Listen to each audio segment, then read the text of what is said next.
They handed me the Crystal Award in one hand while slipping the termination letter into the other.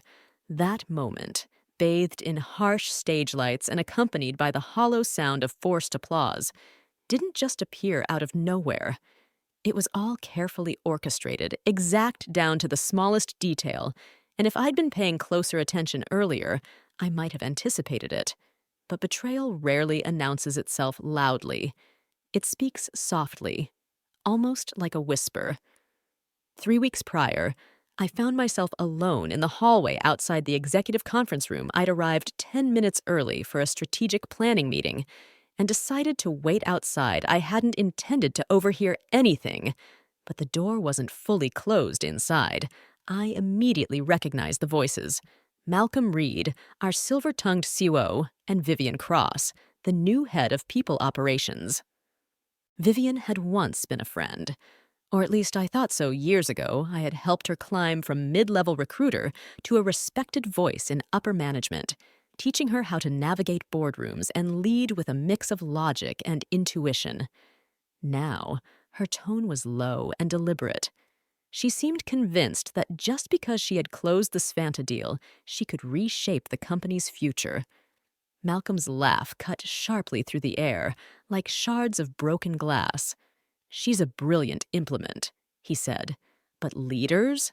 Leaders make people feel safe. Isabella makes them nervous." Vivian added quietly, "We have a brand to protect. We can't build that brand around someone like her." Then came silence, followed by the cold plan. "We'll give her the award. Let her have her night. Then we move on. Clean." I didn't breathe. I didn't blink. I just stood there, frozen like a ghost haunting her own home. In that instant, something inside me shifted. I had always known corporate politics were real, but I never expected to feel their blade cut so precisely right behind my back. Inside that very room, they were erasing me from the story I had written back at my desk. I gazed out the floor-to-ceiling windows on the 33rd floor of Elixis Global. The city stretched out below, looking small, manageable, contained, as if it could fit into the palm of my hand. I had invested 11 years into this company. I'd witnessed its rise, its fall, and moments when it nearly drowned. And when it mattered most, I had built the platform that pulled it back from the brink. The Svanta deal wasn't luck. It was strategy, hard work, and countless sleepless nights. Yet none of that seemed to matter to them. I didn't cry. I didn't storm back into the conference room. I sat quietly, and in that stillness, a calm understanding crept in. They were going to cut me out. If that was their plan, I would need a better one.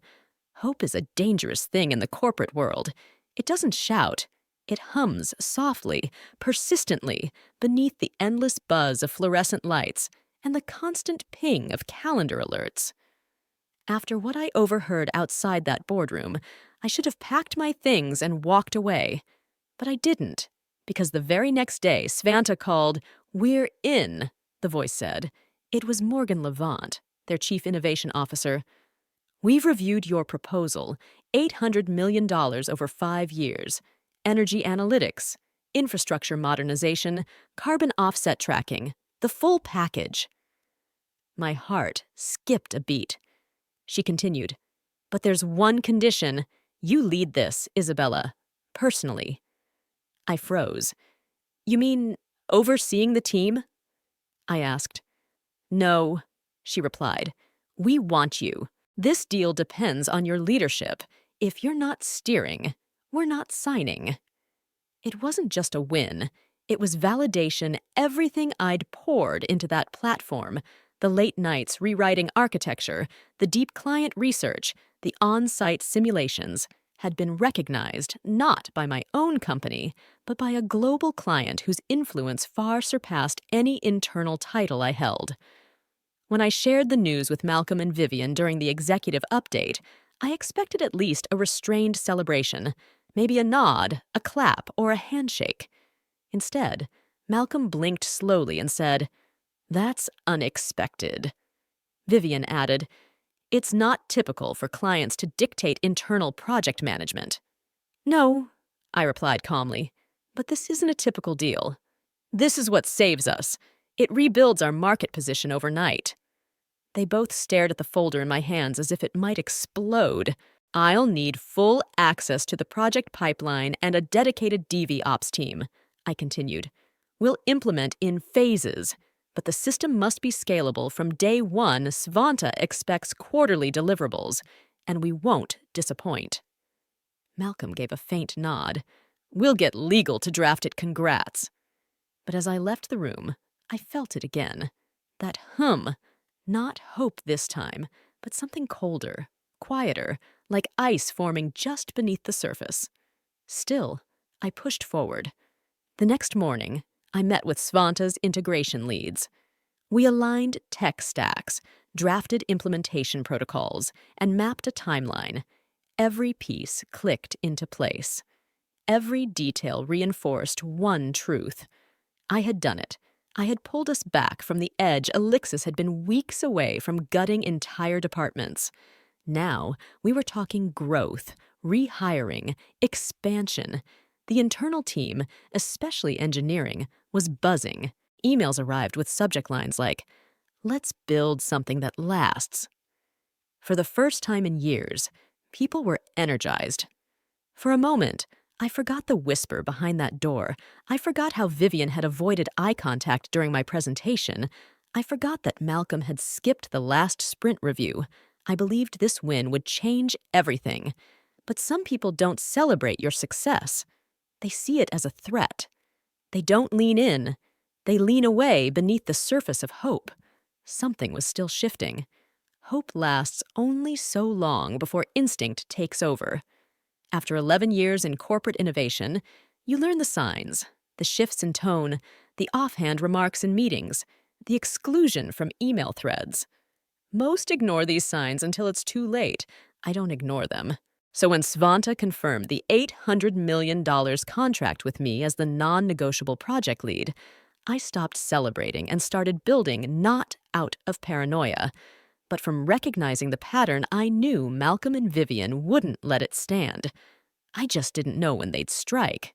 So I moved first. It began with an old laptop, not company-issued, untraceable, a relic I'd kept from my freelance days, stored inside a climate-controlled case hidden in a file cabinet labeled Vendor Legal Archives.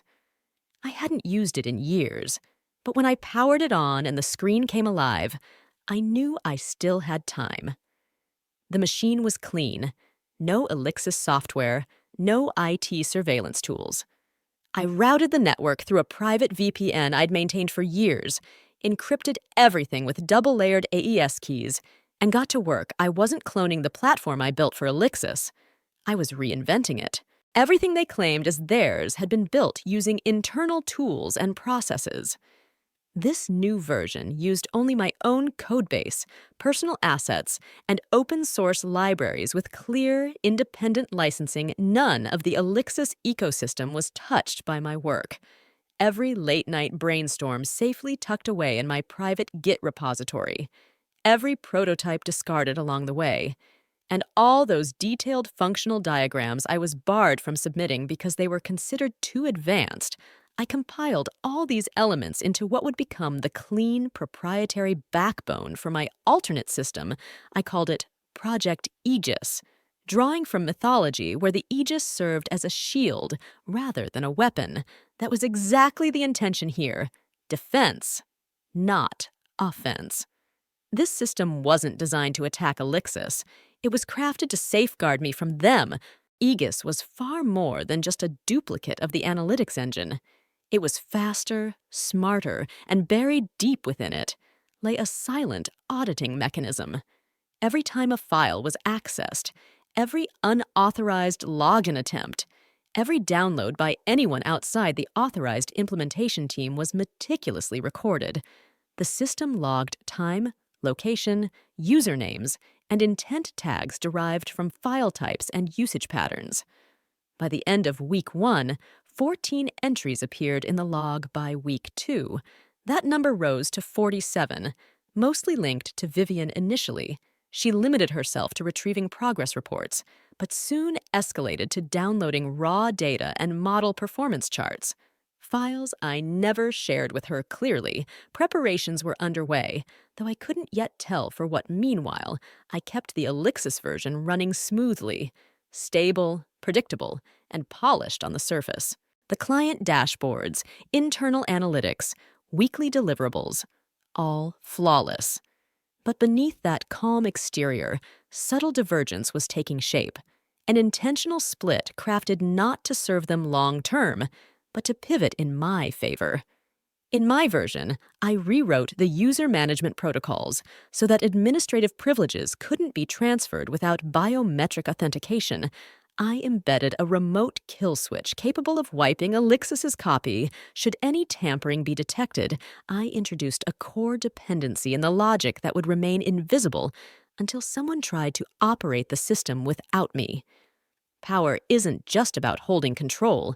It's about anticipating when someone tries to wrest it away. So I carried on quietly. In meetings, I diligently took notes, smiled through Malcolm's insincere praise, and let Vivian offer project management suggestions she knew I'd never approve. They assumed I was the dutiful engineer, but in truth, they were stepping carefully over glass floors I had engineered. And when those floors shattered, I would already be standing safely on solid ground.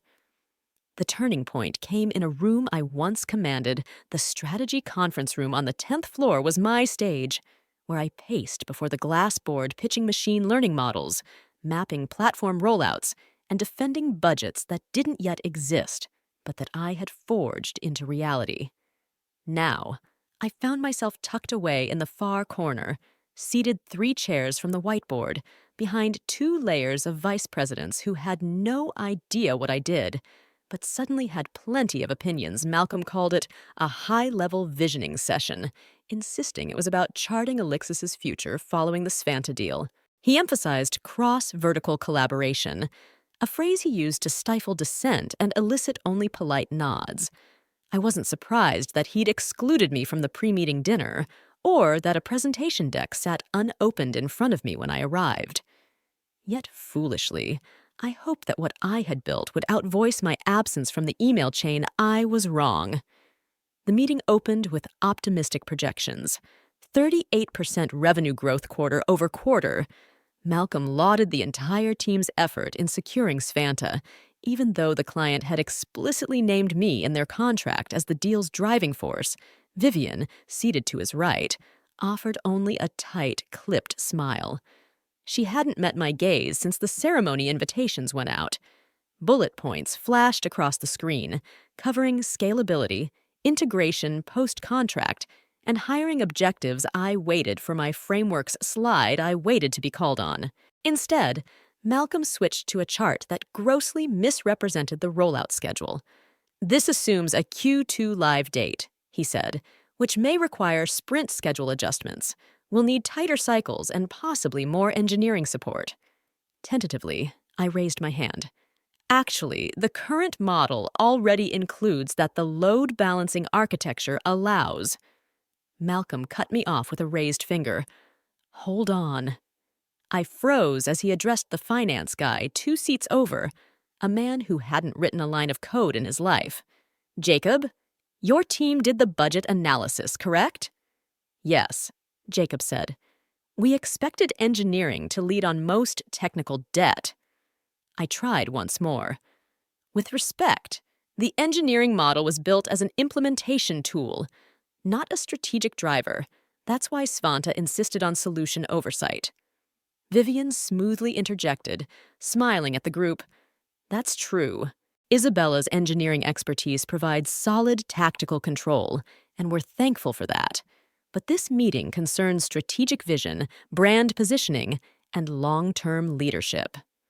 She phrased it as a limitation, as if I were a wrench in the toolbox, useful, but not suited for the boardroom, as if I hadn't just engineered the very system that saved the quarter's earnings. No one blinked or spoke. The conversation moved forward. For the remaining hour, I kept silent, taking notes and nodding when appropriate. Inside, something shattered. It wasn't just the words, it was the subtle shift in the room when I spoke, like it recoiled, like my presence had become a burden. Not because I failed, but because I succeeded too well. Success had rendered me a liability. After the meeting, Vivian caught me near the elevator, her voice sweet as ever. "Malcolm's just managing boardroom politics. Don't take it personally." I said nothing because the truth was it was personal. It always had been. This wasn't miscommunication. It was a deliberate erasure, a slow, public ousting, a reminder that no matter how valuable I wasn't leadership material in their eyes. I had overstepped by simply being indispensable. They were pushing me back to where they thought I belonged. The glass ceiling wasn't metaphorical. It was a clear, polished surface I could see through, watching them maneuver overhead. The worst part was that they expected me to stay quiet and grateful for the view. The office cafe used to be my sanctuary. It wasn't much, a cramped corner with cracked tiles and tired baristas, but it had a comforting rhythm I counted on. My mornings always started there, not for the coffee, but because of who I saw almost every day at 8:20 a.m. David Lynn David had been my closest ally for years. We'd joined Elixis just weeks apart when the company was still lean, scrappy, and full of ideas. While I built systems, he built bridges across product, sales, and people. He understood my silences and filled them with context I covered for him during his paternity leave, stepping up whenever he needed time off late at night. He stayed logged into Slack with me as I rewrote back-end logic from scratch just hours before a critical deadline. We had this pact. No matter how rough things get, we meet for coffee. But that morning, the seat across from me stayed empty the night before, after the strategy meeting where I'd been dismissed like an afterthought in my own project. I sent him a message. "Coffee? Need 10 minutes tomorrow, 8:20, same place." He never replied. That silence was unusual, but I gave him the benefit of the doubt. He had plenty on his plate. I arrived early at the cafe anyway and ordered his usual, a half-calf vanilla latte with almond milk, no foam. The cup sat untouched on the table. Cooling by the minute at 8:40, I texted again. "Are you running late?" Nothing. At 8:50, I tried calling him, straight to voicemail by 9:10. The drink had started sweating through its cardboard sleeve. So had I standing there, tossing the cups into the trash, I tried to convince myself he'd been pulled into some urgent crisis, a fire drill, a meeting he couldn't skip. But deep down, I already knew the truth. Later that day, his message came through. "I'm sorry, Isabella. I just can't be seen taking sides right now. Things are shifting. You understand?" I didn't. Or maybe I did, and that was even worse. David wasn't just choosing silence. He was choosing safety, alignment, the path of least resistance. Even if he couldn't say it aloud, he was choosing them. That night, long after the building had gone dark, I sat in my car in the office garage, eyes fixed on the faint glow of the exit sign reflected in my rearview mirror. A symbol, maybe a message. But I didn't move. I thought about every room I had helped shape, the dashboards I designed, the team structures I fought to build, the junior hires I mentored through imposter syndrome and burnout. I thought about the Friday pizza nights I'd organized when there was no budget, but morale was sinking. This company had been my blueprint, yet now, I felt like a ghost wandering a house that remembered me differently than I remembered it. Even the little things had shifted. The last 3 one-on-one meetings I scheduled were canceled due to bandwidth. Client meetings with Svanta were reassigned for transparency. The latest company-wide newsletter, the one listing internal recognitions, omitted my name entirely, while Vivian's appeared alongside a congratulatory note for collaborative leadership during platform expansion. Collaborative. That word tasted bitter on my tongue.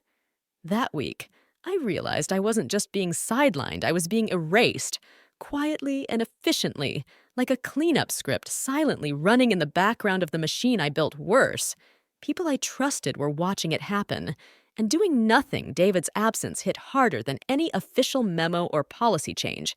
It was personal. It proved even the strongest bonds can be severed by fear. The next day, I passed him in the hallway. We exchanged nods. No words spoken. That's when I understood I wasn't one of them anymore. I was alone.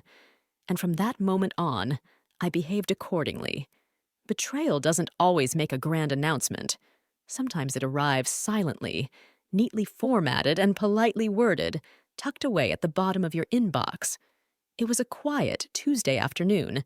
The only sounds the faint hum of fluorescent lights and the rhythmic tapping of keyboards around me. I'd just finished a technical walkthrough with Svanta's data science team. Their VP closed the call with, "We're in good hands, Isabella. You've honestly raised the bar for all our vendors." I smiled, muted the call, and leaned back to savor a breath I thought I'd earned. Then I saw the email subject line, Final NDA plus Transition Plan. Attachment, Marshall Offboarding 2025D1.pdf. At first, I thought it was a mistake. I hadn't resigned or submitted any paperwork. I wasn't offboarding anyone, and it had landed in my personal inbox, not the company's still. Curiosity pushed me to open it. The document unfolded with icy precision, a termination packet addressed to me, signed, stamped with a date 4 days before the company's awards ceremony, the same one where I stood on stage clutching a trophy, smiling like I belonged. The first line read, "Thank you for your contributions. Elixis Global has decided to move in a new direction." My pulse slowed, not quickened. As if my body refused to accept the reality before me, I scrolled down. A standard non-disparagement clause, a handover checklist, a polite request to remain cooperative and constructive during the transition period, severance offered. 2 months' pay, nothing extraordinary, nothing personal, except for one detail. Drafted by Vivian Cross, reviewed and approved by Malcolm Reed. My hand tightened on the mouse. A quiet heat flared up my neck. Vivian. She wasn't just complicit. She wrote it.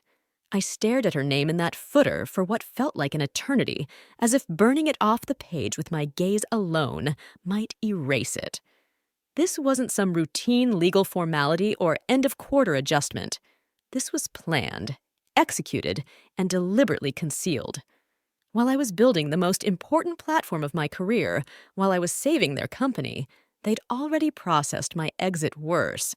They wrapped it in an award and applause, as if that would dull the sting. I left my office and headed to HR, not to confront anyone, at least not yet, but to seek answers. A voice called after me, "Isabella."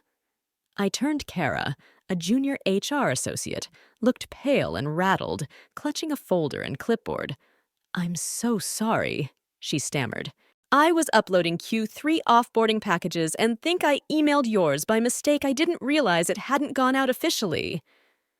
My heart thudded quietly. Final. So it was real. She winced. "It was meant to be confidential. Vivian asked me to keep it internal until after the rollout plan." "It's fine," I said, though nothing felt fine. "Thank you for your honesty." Kara looked close to tears, but I didn't comfort her, not out of anger, but because I couldn't waste strength on someone else's guilt. I walked back slowly to my office, closed the door, sat down, and reopened the file. Every line screamed quiet betrayal, not rage or drama, but erasure, sealed in legalese and corporate tone. And they thought I'd accept it, that I'd smile, nod, and exit gracefully while they kept the credit, repackaged my work, erased my name from every document, and replaced it with someone safer. Vivian had shaken my hand the night I received the award, telling me I was an inspiration to future leadership. Yet she'd signed off on my exit before that handshake ever happened. I didn't scream or throw anything, but a part of me went utterly still, because this was more than just betrayal. It was all about strategy. If they were going to treat this like a game, then so would I. But on my own terms, I wasn't going to follow their playbook. I'd rewrite the rules entirely. I didn't call them out of spite or anger. I called because the numbers told a clear story. The next morning, I reread my own NDA outside my window. The world looked unchanged. Same skyline, same rhythm, the same polished hallway outside my office where colleagues smiled and nodded as if unaware I'd already been cut from the cast. But inside me, something had shifted. There's a strange calm that settles over you when the battle's already raging and you realize no one's coming to rescue you. That's when you stop begging and start preparing. I opened a spreadsheet and pulled up archived data, client growth trajectories, contract renewal trends, trust metrics. The platform I'd built wasn't just a product. It was a bridge connecting clients to performance, linking metrics with intuition. And it wasn't bound to Elixis unless I let it be. So I started looking for a company that wouldn't just use what I'd created, but truly understand it. The name first surfaced in a late-night conversation 2 years prior, back when Elixis was about to lose a mid-size clean energy client called Ordo. We let them go, deeming them not scalable enough. Malcolm had called them a distraction. 6 months later, Ordo left, and their CTO went on to co-found a boutique strategy firm in Boston. Navax at the time, no one paid much attention. Too small, too quiet. But now, Navax was showing up on procurement shortlists, industry newsletters, mid-tier government contracts, the kind of firm that grows quietly until suddenly it's a contender. I visited their website. Clean, sharp, confident. Their leadership page caught my eye. Leah Morton, former CTO of Ordo, the very woman Malcolm once dismissed as a mid-level operator with an inflated ego, apparently. That ego had built a 22-person consultancy serving clients across 3 countries. I stared at her photo, familiar, distant, studying me back unexpectedly. Then I clicked Contact. I skipped the web form, bypassed the admin emails, and dialed the direct line at the bottom of the press section. I wasn't in the mood to wait.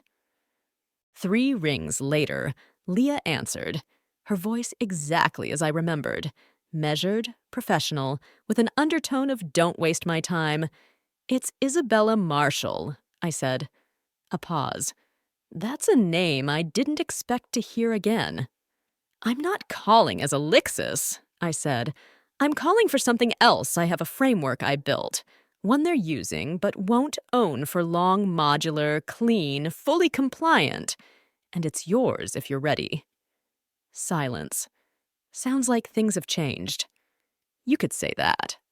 I added, let's just say I'm no longer interested in protecting people who draft my termination before they finish using my work. I heard about the Svanta deal. Nice job, she said. Thank you. That system. I rebuilt it. Stripped every internal dependency. What I have now is smarter, smaller, deployable tomorrow. She neither said yes nor no. Instead, send me a non-binding overview and a 20-minute roadmap deck by noon tomorrow. If it's real, I'll gather my team. I nodded as if she could see me. You'll have it by 10. I hung up. No adrenaline, no thrill, just the quiet click of a gear falling into place. I didn't pace or punch the air. No screams. I turned back to my laptop, reopened the Aegis architecture, added new deployment protocols, tweaked load balancing specs for smaller teams. Then I created a new folder, Navax Transition V1. For the rest of the day, I worked, not for Elixis, not for revenge, but for the version of me refusing to be defined by who gave her a badge and who took it away. Vivian and Malcolm thought they were writing my end. They hadn't realized I was already scripting my next beginning. There's a reason I always drafted my own contracts, at least the first versions. It started as a habit from years freelancing. Before Elixis, I learned quickly that language was currency and fine print armor. People who skimmed line by line got steamrolled, forgotten, replaced.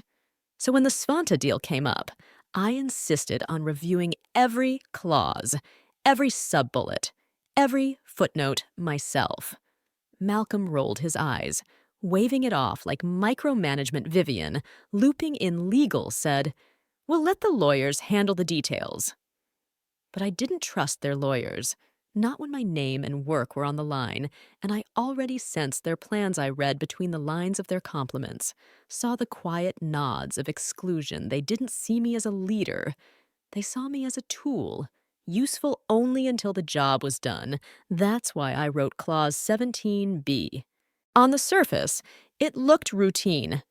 Licensing of software and systems herein referred to as the Marshall Platform shall remain conditional upon continued oversight by the architect or their designated successor, and is limited to operational deployment rights within the Svanta Elixis contract term.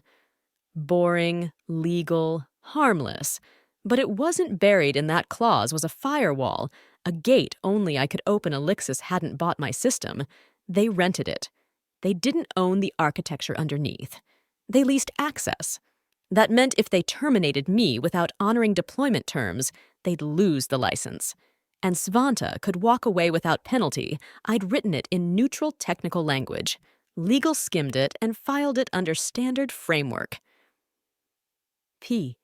Nobody blinked. Why would they? No one expected the product to become the person. That was their mistake. They thought I was just the engineer, replaceable. But the deal's foundation, its structure, security, and logic ran through decisions only I could explain. That wasn't ego. It was fact. I made sure the contract reflected that truth, even if they refused to see it. After my call with Leah from Navax, I reread Clause 17B for the 100th time. It stood firm, ironclad. Not even Malcolm's manipulations or Vivian's rewrites could erase it without triggering a breach. And I knew they'd try eventually. I pictured the moment perfectly. The boardroom scramble, legal teams poring over documents after Svanta raised concerns, Malcolm's dawning horror when the clause was finally pointed out. By then, it would be too late. Power, the real kind, doesn't shout. It whispers, waits, and buries itself in the lines no one reads until the outcome's already decided. But power requires patience and timing. So I held back. I didn't wave the clause like a banner. Instead, I filed it away in a folder labeled compliance_shared_contracts_reviewed. I handed them everything necessary for their success, and just the right amount of rope to trip themselves when they tried claiming credit for things beyond their grasp. Then I took one final move. I sent an email. Not to Malcolm, not to Vivian, but directly to Morgan Levant, Svanta's Chief Information Officer. The subject read, "Follow-up regarding oversight and continuity." My note was brief and precise. "Hello, Morgan. As we progress into implementation, I want to reaffirm that deployment is proceeding strictly according to the licensing conditions detailed in Clause 17B. As we discussed, ongoing architectural oversight remains critical to maintaining system stability. Please feel free to contact me if legal requires any clarifications. Best regards, Isabella." I made no attempt to hide it. I didn't blind copy anyone, nor did I flag it as urgent. I allowed the message to exist quietly and formally, a time-stamped reminder in her inbox of our agreement, and the risk Alexis was now gambling with within 2 hours. Morgan replied, "Thank you for the confirmation, Isabella. We are fully aligned on this. Please keep us posted on any developments from your side. We're looking forward to advancing, especially under your continued leadership." That last phrase lingered in my mind. Continued leadership. They wanted me, not merely the system, not just the data. And thanks to that clause, they held every right to walk away if I wasn't in the driver's seat. Vivian and Malcolm hadn't reached that far in the contract. Or if they had, they assumed those words were mere decoration, soft safety nets they could disregard or dismiss later. They were mistaken. What they thought was garnish was architecture. While they schemed behind closed doors, polished speeches, and plotted departures, I had already set the tripwire. Now, I only needed to wait for them to stumble onto it. There's a peculiar serenity that washes over you in the hours before everything goes up in flames. It's not panic, not fear. Something more measured and quiet, as if your body has already made peace with what's coming long before your mind fully grasps it. That's what I felt the night before the spotlight shone. The calm before the storm I engineered. The office buzzed with anticipation. Tomorrow was the shareholder gala Svanta's top executives would attend. Malcolm had crafted his speech. Vivian was arranging photo sessions. The whole event was branded as a celebration of innovation and partnership. They assumed I was oblivious to what lay ahead, that I hadn't caught the NDA draft, the subtle chills in meeting rooms, the fading echoes of my name in company announcements. They believed I was still clutching hope, too grateful, too invested to fight back. But they didn't know I had already completed my final true act for Elixis. 2 nights prior, I'd spent that evening alone in my apartment. The lights dimmed, soft jazz. Miles Davis whispering like smoke through my laptop speakers. Lines of code shimmered across terminal windows like stars in a constellation Project Aegis, clean, stable, complete. I reviewed the architecture one last time, ran diagnostics, triple-checked server root protocols. The mirrored environment had been live for 3 weeks, silently capturing every update, deployment, and line of code I'd woven under Elixis's blind spot. What they believed was the full system was merely a hollow shell, a mirrored endpoint reflecting only what I allowed tonight. I would finalize the transfer, sitting quietly. I initiated the terminal script. The command was simple: aegisfilink.sh. The screen burst alive with cascading green text.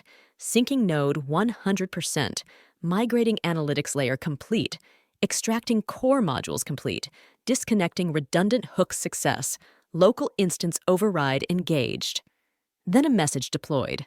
I was never yours. It blinked once before vanishing just like that.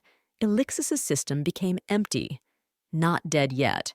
The shell would limp along a while longer, answering queries, generating dashboards, spitting out canned responses, but without core logic modules and the live feedback layer, it would decay from within in days. Svanta's data science team would be the first to notice the irregularities, followed by legal, then the board. By the time they pieced it together, I'd be long gone. I powered down the laptop, leaned back, and closed my eyes. There was no victory in that moment. No anger, only stillness, the kind that settles after finishing something irrevocable. I thought the weight would crush me. Instead, I felt light, as if releasing an invisible burden I hadn't realized I carried. In the silence, I reflected on how I got here, not just because of Malcolm or Vivian or the politics and betrayals, but because the system treated creators like me as disposable tools, not minds people who solve problems, innovate, create. Mere means, never the end. I had architected a billion-dollar turnaround. Yet they refused to speak my name in the same breath as leadership. So now, I would give them precisely what they wanted: a future without me. But that future would be hollow, silent, and doomed to collapse. At 11:04 p.m., I poured a glass of wine, stepped onto my balcony, and gazed over the city. The skyline flickered with life, a circuit board of glowing windows and shifting shadows. Somewhere in that vast grid, Leah Morton was reading my integration roadmap, lining up infrastructure as we spoke. Morgan at Svanta would soon spot the subtle delays in Alexis's system and wonder why, in a matter of days, everything would unravel with surgical precision. The storm was already on its way. And I was calm, because unlike them, I wasn't afraid to begin again. I had done it before. I would do it again. But this time, I wouldn't build for anyone else. This time, the system would be mine. From the outside, it looked like triumph. The Hyatt ballroom downtown had been transformed for the occasion. Blue and silver banners draping from rafters, uplights glimmering off crystal centerpieces, champagne glasses neatly lined along white linen tables. A sleek screen above the stage rotated buzzwords: innovation, vision, leadership. Near the front, I heard the MC rehearsing his lines. Spearheaded one of the most successful enterprise partnerships in Elixis history. And me? I stood backstage, a small wireless mic clipped to my collar, hands loosely clasped, wearing the calm, polished expression expected of every executive honored tonight. But I knew the truth, and so did Vivian. She appeared beside me like a shadow, holding a slim, ivory envelope sealed and unmarked. Her lipstick was flawless, her smile rehearsed for after the speech. "We wanted to make sure you had clarity moving forward," she murmured, slipping the envelope into my palm like it was a thank you card. Clarity, the word cut deeper than any insult she might have spoken aloud. I didn't open the envelope I didn't need to. I already knew what was inside. I'd seen that NDA days ago. Leaked accidentally by Kara, I'd read every sterile line, signed by Vivian herself, dated days before the celebration was even announced. This wasn't a farewell. It was a funeral dressed in bright lights and thunderous applause. The announcer's voice boomed through the speakers, upbeat and hollow. Isabella Marshall, the mastermind behind the Svanta deal and the driving force behind our future. Applause crashed like waves. Loud and immediate, I stepped onto the stage, the envelope still tucked in my hand. Blinding spotlights hit my face. Cameras flashed. Executives clapped from their tables. Malcolm stood near the stage's edge, clapping out of sync, his eyes unreadable. I walked center stage and accepted the Crystal Award engraved with my name beneath the words, "Excellence in Innovation." I held it aloft and smiled. The room roared. And inside, I boiled. I had already transferred the system, rewritten the code, rerouted the architecture to secret servers they didn't even know existed. Their applause wasn't for me, it was for the ghost of me, the version they thought they could keep. The MC leaned in and whispered, "Quick speech." I nodded. "Thank you." I began. "Thank you for this honor, and for the chance to do work that truly matters. When we began Svanta negotiations, many thought it was a long shot, but we saw something bigger, a potential beneath the noise." I scanned the crowd, voice steady. "I'm proud to say we didn't just close a deal. We built a future rooted in accountability, resilience, and clarity." My eyes flicked to Vivian. Her expression never changed. I pressed on. "Innovation isn't just invention. It's foresight, knowing when to push forward and when to let go." I let that hang, smiled subtly, and stepped away. The applause returned. Thunderous but hollow backstage. I didn't wait for congratulations. I walked down the corridor lined with flowers and corporate logos. Vivian caught me by the service elevator, her tone syrupy. "You handled that beautifully." "I know," I replied flatly. She glanced at the envelope in my hand. "I trust everything's clear now." "Crystal," I said, raising the award in my other hand. Neither of us laughed later. In the parking garage, I sat in my car and finally opened the envelope. Inside was exactly what I expected. Termination paperwork, effective immediately, dressed up in corporate language about restructuring and evolving business needs. It ended with a request to sign and return by Friday. I set it on the passenger seat and drove away in silence. That night, I placed the award on the kitchen counter. It caught the light softly, beautiful and empty. Like all their promises, I opened my laptop, logged into the Aegis interface, and checked the logs. No unauthorized access, no alerts, no issues. They still didn't know. Not yet. They celebrated me publicly because they lacked the courage to confront me privately. They honored me with one hand while cutting me off with the other. But I accepted their award with a smile. I delivered the speech they wanted. I wore the mask to the end. And tomorrow, they'd wake up to a system that no longer belonged to them. Because power doesn't always roar sometimes. It walks off stage holding a trophy and leaves a trap behind destruction when well designed, doesn't start with noise. It begins with a breach. That morning, I wasn't at Elixis. I sat at a cafe 5 blocks away, hood up, headphones in, hands wrapped around a warm ceramic mug on my screen. The Aegis dashboard pulsed quietly green. Everything seemed calm.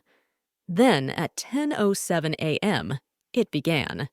Trigger detected, protocol echelon initialized. They'd finally tried it. The breach came from Alexis's main data server. Someone had attempted to duplicate the analytics framework, my framework. Likely pressured by investors, leadership had given the green light to bypass me completely. They planned to copy, rebrand, and erase my footprint. But they didn't know what I'd left behind. Project Aegis wasn't just a mirror system. It was self-protecting, coded with tripwires, access logs, and consequences. One script, labeled harmlessly Aegis final sync.sh, wasn't a sync command at all. It was the detonation. The moment it ran, Aegis activated its final protocol, every unauthorized access, every login from masked credentials, every contractual violation, including the overlooked clause 17b, was compiled into an encrypted report. Then, calmly, Aegis sent the package to 3 places: the SEC Whistleblower Division, Svanta's legal team, and a senior tech editor at Future Ledger. No password, no warning. Just truth. By 11:45, my phone buzzed a text from a former engineering colleague. Short, shaky. Svanta just walked. They're terminating the board. Is imploding. I stared at the screen. I should have felt adrenaline or triumph. Instead, I felt peace. This was never about revenge. It was release. At noon, Svanta released an official statement. Due to confirmed licensing violations and integrity concerns, Svanta is withdrawing from all agreements with Elixis Global. The news slammed markets like a hammer. By 3:30. Elixis's stock had dropped 39% by 4. Internal emails leaked. Slack threads, legal transcripts, even Malcolm's partial resignation draft, signed but unsent. They thought they'd erase me instead. They erased themselves in one afternoon. The platform they tried to claim crumbled beneath them, not because I sabotaged it, but because they never owned it. They just never read the fine print. I opened the Aegis interface one last time. All green system stable. The last log read, execution complete. This was never yours. I closed the laptop, took a deep breath, and for the first time in years, it felt like fresh air. They underestimated me from the start. Too technical, not a culture fit, good under pressure, but no leadership potential. They handed me glass trophies while sharpening knives behind my back, so I let them. And when they struck, I was ready. What Elixis never understood, and still doesn't, is that true power doesn't beg for credit. It doesn't shout in meetings or seek approval. It moves silently, strategically. And when the time comes, it detonates. When the dust settled, what remained wasn't silence. It was clarity. 3 days after Elixis collapsed under its own deceit, the industry woke to a different headline. This time, not lawsuits or crashes. A new player had arrived. Navax Launch's breakthrough analytics platform developed by Isabella M. There it was. My name was splashed across the front page of Tech Pulse Weekly, lighting up LinkedIn feeds and sparking conversations among executives at Seal, people who had once ignored my emails completely. No longer did vague titles like Solution Architect or Behind-the-Scenes Visionary define me. No more fading into the background while others claimed credit for my code. This was public, permanent, undeniably mine. Navax didn't just take on the system. I rebuilt it from scratch alongside them. In just 6 weeks, we launched the revamped Aegis Core Suite under a new name, Athena. Insight faster, smarter, more autonomous. We deployed it with 2 energy clients, one logistics firm, and talks were already underway with a government agency gone were the backroom politics and whisper campaigns. Just honest work, bold code, and a team united by belief in our vision. They never asked permission to put my name on it. They simply said, "You earned this." For the first time in my career, I fully agreed late that day. My phone buzzed an unknown number voicemail. Only Vivian. Her voice wavered beneath the usual polished veneer, now tinged with desperation. "Isabella, I know a lot has happened. I think we owe it to ourselves to talk. Just us. There are things you don't understand." I listened once, then again, before typing a message. Simple, deliberate, honest. "I taught you loyalty. You taught me war." I didn't press send no anger, just saved it as a reminder of how far I'd come. I didn't need her apology, nor Malcolm's resignation, which hit the news a week later, or the Elixis Board's letter calling for healing and cultural renewal. That was no longer my battle. I had already left that battlefield behind. And on the other side, I had built something better. People ask if I'm angry, if I wanted retribution. The truth. I didn't want destruction. I wanted dignity, ownership recognition, not just for numbers, but for vision. Now I have it. I work with people who understand the difference between contribution and control, who don't fear smart women wielding sharper strategies, who see talent as strength, not threat. Every time I onboard a new partner, I share what I wish someone had told me. Your name belongs on the system you build. Protect it. Stand behind it. Never trade it for convenience. Elixis taught me many lessons, but Navax let me become who I was, always meant to be. This wasn't a comeback. It was a declaration. Sometimes the strongest move you can make is walking away and building your own empire. If this story resonates, if you've ever felt overlooked, underestimated, erased, you're not alone. Drop a comment below, share your story, and don't forget to subscribe. We're building something powerful here, one truth at a time, and your voice matters.